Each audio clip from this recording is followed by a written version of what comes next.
I went to Rollins College, Winter Park, Florida. My college coach, Boyd Coffey, had a big wooden sign behind his desk. It said, "Make the adjustment."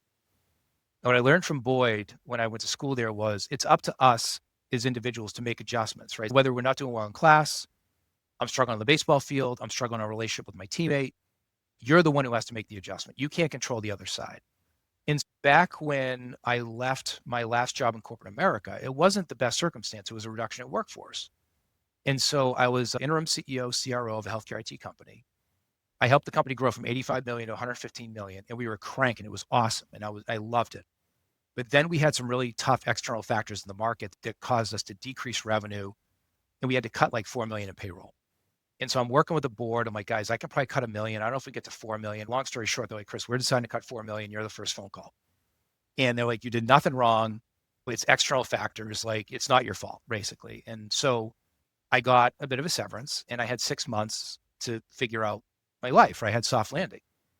I had said to myself in that moment, man, I love staffing. I've always enjoyed this, but I know I can do this on my own. I don't need a company for me to, I can sell, I can deliver, I can train. Like, I Yeah. know how to do these things. So I had the courage to go out on my own. And as soon as I went on my own, I actually saw Casey Jaycox of one of Good. many conversations I had because he had written his book.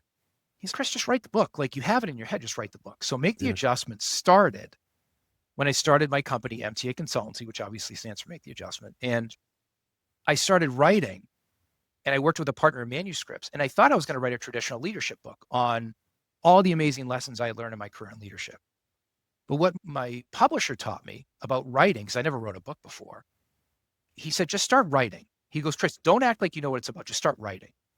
I wrote the first chapter, which was the introduction, which is a story I just told you about. All I was thinking about was my college coach, and I have to make the adjustment. I just lost my job. I have to make this adjustment. And so what I started to do is document my mindset through this entire journey. And what the book ended up becoming was having the courage to change, having the courage to transform, be self-aware. Chris, these are the things you're good at. These are the things you're not good at, and make the adjustment. And I started to just write a book. So it became like this self-help memoir.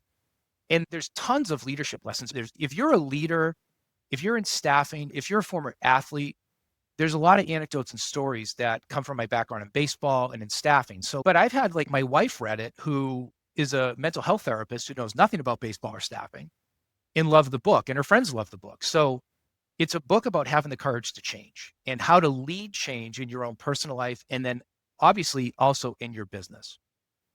I put the work in. It was 8 hours a week for 16 months between the very beginning and the very end before it actually came out. So it's a lot of work, but it was very rewarding.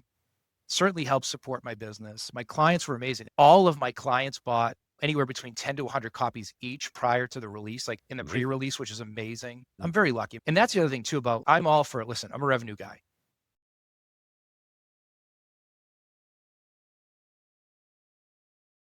I wrote every word.